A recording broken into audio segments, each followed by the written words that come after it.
న్యాయం కోసం నల్లమిల్లి చేస్తున్న యాత్ర ఈరోజు 5వ రోజు చేరుకుంది. ఇప్పటికైనా టీడీపీ అధిష్టానం పునరాలోచన చేసి ఇక్కడ సీటుని టీడీపీ కేటాయించాలని చెప్పి నల్లమిల్లి అభిమానులు డిమాండ్ చేస్తున్నారు.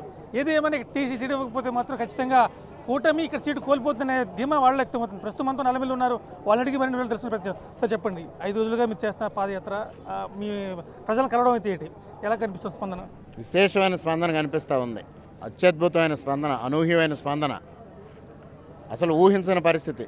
ఇవాళ కార్యకర్తలు కానీ అభిమానులు కానీ వేలాది మంది వెంట వస్తున్నారు. ప్రతిరోజు 5 రోజులుగా ఈ కార్యక్రమం చేస్తున్నా ఎక్కడా విసుగు విరామం లేకుండా కార్యకర్తలు, అభిమానులు, వివిధ పార్టీల నాయకులు, వివిధ నియోజకవర్గాలకు చెందిన అభిమానులు అందరూ కూడా వచ్చి ఈ కార్యక్రమాన్ని విజయవంతం చేస్తూ ఉన్నారు.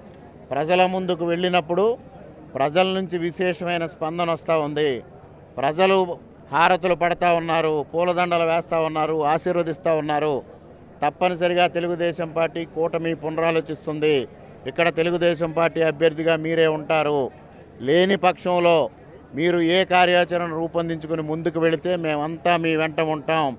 ఈ నియోజకవర్గానికి మీ అవసరం ఉంది అని ఆశీస్సులు అందజేయడం నా జీవితంలో మరుపురాని మధురానుభూతిని కూడా ఈ సందర్భంగా తెలియజేస్తా ఉన్నా. మీ వెంటే మేమంతా అంటూ కూడా నినాదాలు వినిపిస్తున్నాయి.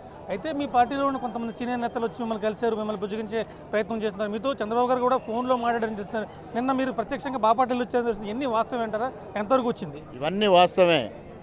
నేను ఫోన్లో చంద్రబాబు నాయుడు గారికి చెప్పినా ఇక్కడున్న ప్రత్యేకమైన పరిస్థితులు, అనపర్తి నియోజకవర్గంలో తెలుగుదేశం పార్టీని కాపాడుకోవాల్సిన పరిస్థితి వారికి వివరించా.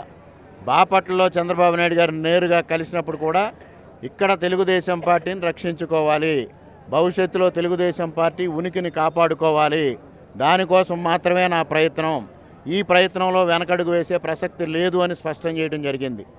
అంటే ఇక్కడ ఈ ప్రాంతంలో ఇప్పటికే చాలా కేసులు పెట్టారు, కార్యకర్తల కోసం నేను నిలబడుతున్నానని చెప్పారు. ఆ విషయాన్ని మీ అధినేత దృష్టికి తీసుకువెళ్ళారా? అధినేతకు కూడా స్పష్టంగా అన్ని విషయాలు తెలుసు. అయినప్పటికీ కూడా మరలా నేను కూడా అన్నీ వివరించాను. కార్యకర్తలను కాపాడుకోవాల్సిన పరిస్థితి ఉంది, పార్టీ ఉనికి కాపాడుకోవాల్సిన పరిస్థితి ఉంది. ఈ 2 బాధ్యతల్ని నేను సమర్థవంతంగా నిర్వర్తిస్తాను. ఎటువంటి ఆటంకాలు ఎదురైనా వెనక్కి తగ్గే ప్రసక్తే లేదు అని కూడా స్పష్టం చేయడం జరిగింది. మీ విషయంలో అధిష్టానం కూడా ఆలోచనలో పడింది, పునరాలోచన చేయాలని చూస్తుందని చెప్పి కొంతమంది కార్యకర్తలు అయితే ధీమా వ్యక్తం చేస్తున్నారు. అందులో ఎంతవరకు వాస్తవం ఉందంటారు? అది ధీమా వ్యక్తం చేయడమే తప్పించి వాస్తవ పరిస్థితులు నాకు కూడా అవగాహన లేదు. వాస్తవ పరిస్థితులు ఏదైనా పునరాలోచనలో పడినా పునరాలోచనలో పడకపోయినా నేను ప్రజలతో ఈ ప్రయాణం కొనసాగిస్తాను. మరి రేపు శుక్రవారం నుంచి జిల్లా వ్యాప్తంగా కూడా పర్యటన చేయదలుచుకున్నా. అంటే ముందు మా నియోజకవర్గ ప్రజలంతా 5 రోజుల పాటు పర్యటిస్తాను, వాళ్ళ అభిప్రాయాలు తెలుసుకుంటానన్నారు. అంటే ఈ రోజుతో అయిపోతుంది, మరి రేపటి నుంచి మీ కార్యాచరణ ఎలా ఉండబోతుంది? ఈ రోజుతో ఈ కార్యక్రమం పూర్తవటం లేదు. రేపు కూడా గొల్లలమావిడిలో పర్యటన చేస్తా ఉన్న నియోజకవర్గంలో. శుక్రవారం నుంచి మూలారెడ్డి గారి అభిమానులు ఎక్కడెక్కడ ఉన్నారు, ప్రధానంగా మండపేట నియోజకవర్గం, రామచంద్రాపురం నియోజకవర్గం, రాజానగరం నియోజకవర్గం, రాజమండ్రి, కాకినాడ, కొత్తపేట, ఈ 6 నియోజకవర్గాల్లో మూలారెడ్డి గారి అభిమానులు ఉన్నారు.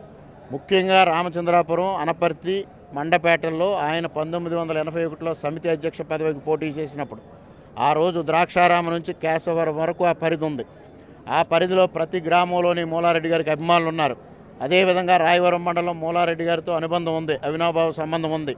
అందువల్ల శుక్రవారం రాయవరం మండలంలో మా తల్లిగారితో కలిసి ఇదే విధంగా మా కుటుంబ సభ్యులు పాదయాత్ర చేస్తూ రాయవరం మండలంలో ప్రజల అభిప్రాయాలు తెలుసుకుంటా 2 రోజుల పాటు.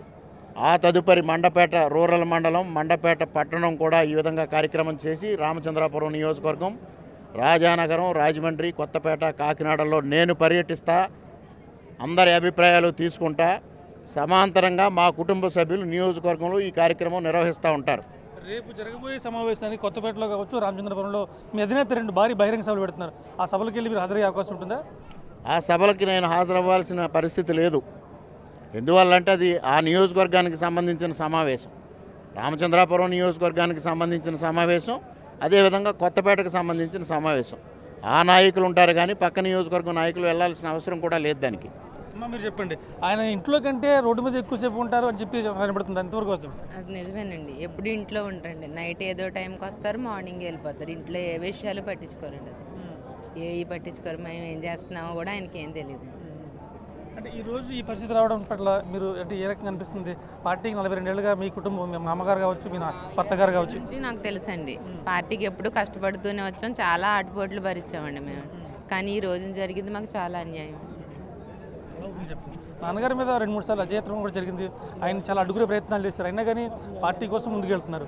ఈ నిర్ణయం పట్ల, పార్టీ నిర్ణయం పట్ల మీ అభిప్రాయం ఏంటి? ఇక్కడ అనపర్తి నియోజకవర్గానికి వచ్చేటప్పటికి మూలారెడ్డి గారు అంటే టీడీపీ అంటే మూలారెడ్డి గారు అనే భావం ప్రజల్లో ఉంది. దాని గురించి ఇక్కడ పార్టీ ఉనికిని కాపాడుకోవడానికి మేము ఎంత దూరం వెళ్ళడానికన్నా మేము సిద్ధంగా ఉన్నాం. మాకు ఎట్టి పరిస్థితుల్లో అనపర్తి నియోజకవర్గంలో తెలుగుదేశం పార్టీ జెండా రెపరెపలాడాలి. ఇక్కడ మా కార్యకర్తలు మేము కాపాడుకోవాలి. ఈ రెండు మాకు ముఖ్యం. మీరు చెప్పండి, ఏంటి నాన్నగారితో మీకు అనుబంధం ఏంటి? మీతో ఎలాగ ఉంటారు? ప్రజల మధ్యకి వెళ్ళినప్పుడు ఎలా అనిపిస్తుంది? చాలా బాగుందండి, స్పందన అయితే చాలా బాగుంది. నేను మా నాన్నగారిని ఎప్పుడు వైజాగ్ రమ్మన్నా, లేకపోతే నేను ఇక్కడికి వచ్చినా నాకు టైమే ఉండదు. మ్యాక్సిమం ఒక 2 hours, అది కూడా ఈవినింగ్ ఇస్తారు. ఏమన్నంటే నాకు పార్టీ పనులు ఉన్నాయి, పార్టీ మీటింగ్ ఉంది, ఇదే చెప్తారు. అలాంటిది ఈరోజు మాకు ఇలా జరగడం అయితే అన్యాయం. అయితే మీతో గడిపిన సమయం కంటే నాన్నగారు ప్రజలతో గడిపిన సమయం మీకు అవునండి, అది మాత్రం ట్రూ. ఎప్పుడు డాడీ ప్రజలతోనే ఉంటారు. మాతో గడిపిన దానికన్నా ప్రజలతో ఉన్నదే ఎక్కువ. ఇప్పుడు ఏమనిపిస్తుందమ్మా? మీరు చంద్రబాబు నాయుడు గారికి ఏం చెప్పదలుచుకున్నావు నువ్వు? మేము ఇక్కడ టీడీపీని కాపాడాలండి, టీడీపీని కాపాడుకోవాలి అండ్ మా క్యాడర్ని కాపాడుకోవాలి. ఇదే మాకు ముఖ్యం. మొత్తం మీద టీడీపీ కార్యకర్తలు కావచ్చు, నల్లమిల్లి కుటుంబం కావచ్చు, ఒకే ఒక మాట చెప్తుంది, ఖచ్చితంగా టీడీపీ సీటు కేటాయించాలని వాళ్ళంతా డిమాండ్ చేస్తూ వస్తుంది. కెమెరామెన్ రవిశంకర్తో రాజేష్, బిగ్ టీవీ, అనపర్తి.